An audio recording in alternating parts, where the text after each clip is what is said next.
네, 안녕하세요. 데일리하드 이슈 김전희입니다. 시작 전에 구독과 좋아요 버튼 꼭 눌러주시고요. 그럼 1월 25일 데일리하드 이슈 시작하겠습니다.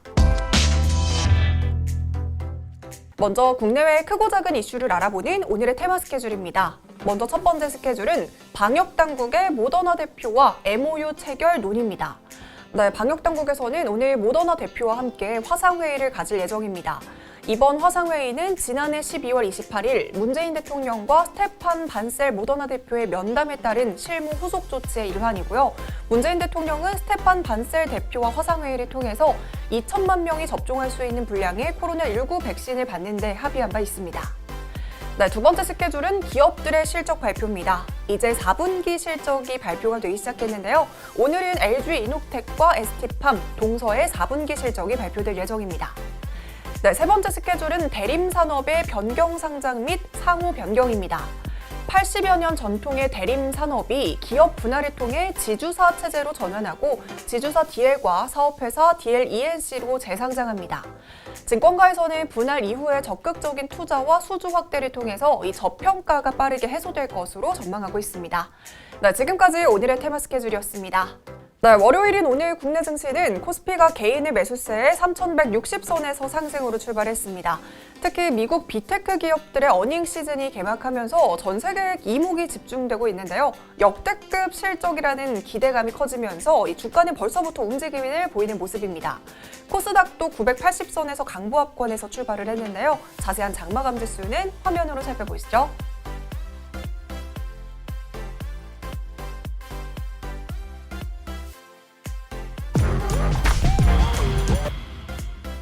네, 그럼 오늘의 주식시장을 들썩이게 한 오늘의 특징주 살펴보겠습니다. 먼저 첫 번째 특징주는 빅히트입니다. 빅히트가 장중에 8% 넘는 강세를 보였습니다. 이 빅히트의 두 가지 호재 덕분인데요. 첫 번째로는 네이버와의 지분 교환입니다. 네이버가 빅히트 엔터테인먼트와의 지분 교환을 검토 중인 것으로 알려졌습니다. 엔터테인먼트 사업 역량을 높이기 위한 시도인데요. 이 양사가 혈맹을 맺게 되면 네이버의 K-팝 커뮤니티 서비스인 브이라이브와 BTS의 팬 커뮤니티 플랫폼인 위버스를 활용해서 협업을 이어갈 것으로 전망되고 있습니다. 네, 두 번째로는 이 방탄소년단의 컴백설입니다. 방탄소년단이 1분기에 컴백할 것이라는 기대감이 생겨나고 있습니다. 1분기는 세븐틴의 온라인 콘서트와 TXT 일본 정규 1집이 완료된 상태인 만큼 BTS의 컴백 가능성도 배제할 수 없다라는 의견이 제기되고 있는 상황입니다. 네, 두 번째 특징주는 바이넥스입니다. 정부가 국내에서도 mRNA 백신을 개발하기 위해 미국의 제약사 모더나와의 기술 협업을 본격적으로 추진한다는 소식이 전해졌습니다. 스케줄에서도 설명을 했듯이요. 오늘 방역당국에서는 모더나 대표이사와 화상회의가 있습니다. 특히 mRNA 백신 관련 기술 협력과 공동 연구 방안에 대해서 논의한 뒤 구체적인 실무 협의를 통해 국내에서 실질적으로 mRNA 백신을 생산할 수 있는 방안을 마련할 것으로 보입니다. 여기에 바이넥스는 바이오 의약품의 개발과 생산 경험을 보유하고 있는 항체 바이오 의약품 위탁 생산 전문 회사입니다. 바이넥스는 지난 8일 GC 녹십자와 이 바이오 의약품 CMO 사업의 포괄적인 협업을 이어서 나갈 계획이라고 밝힌 바 있습니다. 정부의 모더나 백신 기술 협력 추진과 이 녹십자와 바이넥스 간의 MOU 체결 사실이 부각이 되면서 바이넥스의 주가에 영향을 준 것으로 보입니다. 네, 세 번째 특징주는 인터파크입니다. 인터파크가 오늘 급등세를 보였습니다. 인터파크가 가장 저평가된 상태의 여행 종목으로서 도서 부분의 적자 해결 가시화와 더불어서 다시 관심을 둘 만하다는 증권사 분석이 호재로 작용했습니다. 하나금융투자의 이기훈 연구원은 도서사업부의 적자 개선이 시작되고 있고 여행과 엔터테인먼트 부분의 경우 추후 이연 수요 상승에 따른 기대감을 반영할 시점이라고 평가하고 있습니다. 현재 인터파크의 시총은 3,300억 원 정도지만요. 적정 시가총액은 최소 5천억 원 내외로 추정하고 있습니다. 또한 인터파크는 지난 22일 밤 홈쇼핑 채널을 통해서 베트남 여행 상품을 판매해서 약 100억 원의 매출을 올린 것으로 전해진 만큼 여행 반등 그리고 뮤지컬과 콘서트의 재개 등을 고려하면 오는 2022년 별도 기준 영업이익은 300억 원가량 낼 수 있을 것으로 예상되고 있습니다. 네 번째 특징주는 셀리버리입니다. 셀리버리가 2거래일 연속으로 급등세를 보였습니다. 바로 무상증자 소식 때문입니다. 이 셀리버리는 지난 18일 구주 1주당 신주 1주를 배정하는 무상증자를 결정했습니다.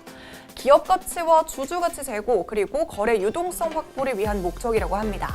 더불어서 셀리버리는 코로나19 치료제에 대한 미국 임상 일상 신청을 준비 중에 있습니다. 셀리버리가 임상 개발 중인 면역 치료제가 코로나19 사망 모델에서 사망률을 80%까지 낮추는 것으로 증명이 됐습니다. 셀리버리의 치료제를 투여한 그룹에서는 코로나19 증상이 지속되는 기간이 이 위약 투여군 대비 66% 정도로 짧았고요. 3일째 이후에도 사망 개체 발생이 매우 적었으며 위약 투여군 대비 폐 조직 파괴 면적이 적었습니다. 이 데이터를 근거로 현재 미국 임상 시험을 진입을 앞두고 있는 것으로 알려졌고요. 상한가에 도달하면서 이 셀리버리 상한가에 코스닥도 1%대 상승하면서 990선을 터치하기도 했습니다. 다섯 번째 특징주는 로봇 관련주입니다. LG전자가 미래 먹거리로 로봇을 낙점한 것으로 알려지면서 이 로봇 관련주들이 일제히 급등세를 보였습니다. 최근 LG전자는 미국의 한 행사에서 LG 클로이 살균봇을 활용해서 호텔 객실을 살균하는 장면을 실시간으로 시연했습니다. LG 클로이 살균봇은 UVC 램프를 이용해서 세균을 제거하는 역할을 합니다. 이 로봇은 자율주행과 장애물 회피 기술을 기반으로 동작합니다. 그래서 이 로봇은 실내 공간을 누비면서 사람의 손이 닿는 물건들의 표면을 살균하는 게 특징인데요. 호텔과 병원, 학교와 사회복지시설 등 분리되고 독립된 공간이 많은 건물에서 방역 작업을 하는 데 유용할 것으로 보입니다. LG전자는 코로나19로 인해 이 방역이 보다 중요해진 시기에 이 LG 클로이 살균 로봇이 언제라도 비대면으로 방역 작업을 할 수 있을 것으로 기대하고 있습니다.